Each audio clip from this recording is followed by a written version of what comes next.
हिमालय की बर्फीली चोटियां, चारों ओर पसरा गहरा मौन और दो दिव्य तपस्वी। आखिर क्यों भगवान विष्णु को दो रूपों में अवतरित होना पड़ा? क्या आप जानते हैं कि बद्रीनाथ की पहाड़ियों में एक ऐसा रहस्य छिपा है जहां भगवान ने स्वयं एक साधक बनकर तपस्या की? मिलिए नर और नारायण से, एक ऐसा संगम जहां इंसान और ईश्वर के बीच की दूरी मिट गई। प्रणाम मित्रों, सनातन सार कथा अमृत पर आपका हार्दिक स्वागत है। मैं हूं आपका सेवक और आज हम जानेंगे उस पावन गाथा को जिसने मोक्ष का असली मार्ग प्रशस्त किया। हम सब जीवन भर ईश्वर को खोजते हैं, लेकिन क्या होगा अगर ईश्वर स्वयं एक मनुष्य बनकर हमें रास्ता दिखाने आए? यह कथा उस समय की है जब सृष्टि के चक्र में धर्म और अधर्म के बीच का संतुलन डगमगाने लगा था।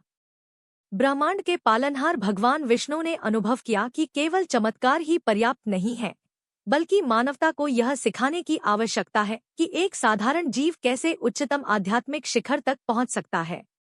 इसी उद्देश्य के साथ विष्णु जी ने दो स्वरूपों में अवतार लिया, एक थे नर और दूसरे थे नारायण। अब आप सोच रहे होंगे कि एक ही ईश्वर को दो रूपों में आने की क्या आवश्यकता थी? यहीं से शुरू होता है यह अद्भुत रहस्य।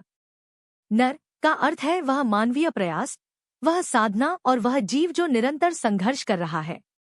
वहीं नारायण वह ईश्वरीय कृपा है, वह परम ज्ञान है जो जीव को सही दिशा दिखाते हैं। जब ये दोनों मिलते हैं तब साधना पूर्ण होती है। लेकिन इस दिव्य मिलन के लिए स्थान कैसा होना चाहिए था? कुछ ऐसा जो दुनिया की शोर शराबे से दूर हो, जहां केवल प्रकृति का संगीत और आत्मा की पुकार हो। उन्होंने चुना बद्रिकाश्रम को, हिमालय की दुर्गम कंदराओं में स्थित वह स्थान जिसे आज हम बद्रीनाथ के नाम से पूजते हैं। वहां की वायु में एक अलग ही पवित्रता थी, जैसे स्वयं प्रकृति उन दोनों की प्रतीक्षा कर रही हो। परंतु बद्रिकाश्रम की उस शांति के पीछे एक कठोर परीक्षा छिपी थी। नर और नारायण ने वहां अपनी साधना का संकल्प लिया। यह कोई साधारण तपस्या नहीं थी। उन्होंने हजारों वर्षों तक मौन धारण किया। कल्पना कीजिए, युगों तक बिना एक शब्द बोले, केवल अपनी श्वासों और ईश्वर के ध्यान में लीन रहना। उनके शरीर स्थिर हो गए थे, जैसे पत्थर की मूर्तियां हों, लेकिन उनके भीतर चेतना की एक प्रचंड अग्नि प्रज्वलित थी। तभी एक ऐसा क्षण आया जिसने संपूर्ण ब्रह्मांड को चौंका दिया। उनके तप की वह अग्नि इतनी तीव्र हो गई कि उससे निकलने वाला दिव्य प्रकाश सूर्य की किरणों को भी फीका करने लगा। स्वर्ग के देवता, गंधर्व और ऋषिमुनि इस अद्भुत ऊर्जा को महसूस करने लगे। लेकिन इसके बावजूद नर और नारायण अपनी समाधि से विचलित नहीं हुए। अब यहाँ एक गहरा प्रश्न उठता है, यदि वे स्वयं भगवान थे तो उन्हें इतनी कठोर तपस्या की क्या आवश्यकता थी? क्या वे केवल दुनिया को दिखावा कर रहे थे? नहीं, यह दिखावा नहीं, बल्कि एक जीवंत उदाहरण था। वे यह सिद्ध करना चाहते थे कि मोक्ष का मार्ग केवल प्रार्थनाओं से नहीं, बल्कि अनुशासन और कठिन परिश्रम से खुलता है। तपस्या के उन लंबे कालखंडों के बीच जब वे मौन तोड़ते तो उनके बीच कुछ ऐसे संवाद होते जो वेदांत और योग के मूल आधार बन गए। नारायण, जो ज्ञान के स्रोत थे, उन्होंने नर को समझाया कि यह शरीर केवल एक माध्यम है, असली सत्य तो वह आत्मा है जो कभी जन्म नहीं लेती और कभी मरती नहीं।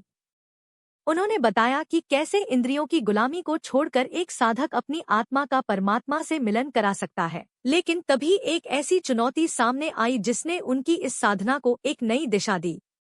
जैसे जैसे समय बीतता गया, बद्रिकाश्रम की ख्याति चारों ओर फैल गई।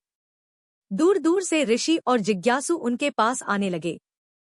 वे देखना चाहते थे कि वे दो दिव्य पुरुष कौन हैं जो बिना अन्नजल के युगों से स्थिर बैठे हैं। जब महान ऋषियों ने उनसे मार्गदर्शन मांगा तो नरनारायण ने उन्हें एक ऐसा सत्य बताया जिसने सबकी आंखें खोल दी।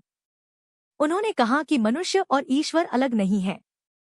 जिस प्रकार लहर समुद्र से अलग नहीं होती, उसी प्रकार नर, जीव, वास्तव में नारायण, परमात्मा का ही एक अंश है। बस अज्ञान की एक परत ने हमें अलग कर रखा है। परंतु क्या यह ज्ञान पाना इतना सरल था? यहीं पर एक नया मोड़ आता है। जब अधर्म का प्रभाव बढ़ने लगा और सांसारिक माया ने विद्वानों को भी भ्रमित करना शुरू किया, तब नर और नारायण ने अपनी आध्यात्मिक शक्ति का उपयोग किया। उन्होंने केवल ध्यान नहीं किया, बल्कि अपने प्रभाव से उन सभी ऋषियों और देवताओं का मार्गदर्शन किया जो मार्ग भटक चुके थे।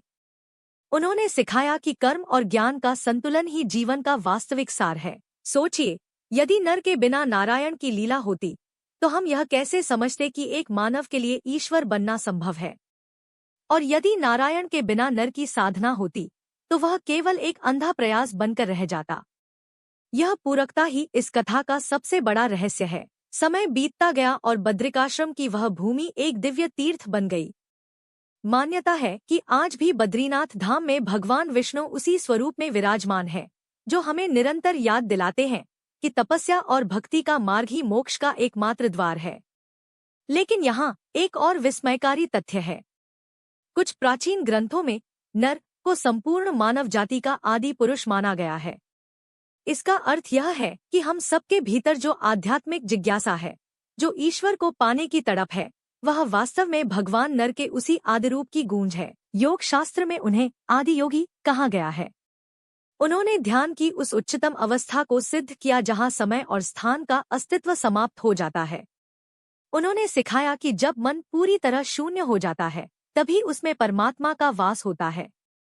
जैसे जैसे यह गाथा अपने चरम की ओर बढ़ती है, हमें यह एहसास होता है कि नर और नारायण वास्तव में दो शरीर नहीं, बल्कि एक ही चेतना के दो पहलू हैं।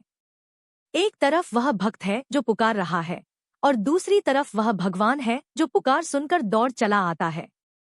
यह द्वैत से अद्वैत की वह यात्रा है जहां पहुंचकर मैं और तू का भेद मिट जाता है।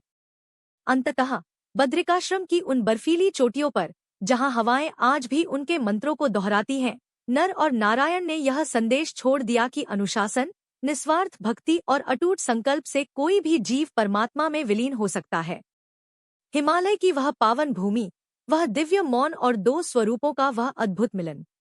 जब नर और नारायण एक हुए तो संपूर्ण ब्रह्मांड में एक अलौकिक शांति छा गई और मानवता को मोक्ष का वह मार्ग मिला जो युगों युगों तक अमर रहने वाला था।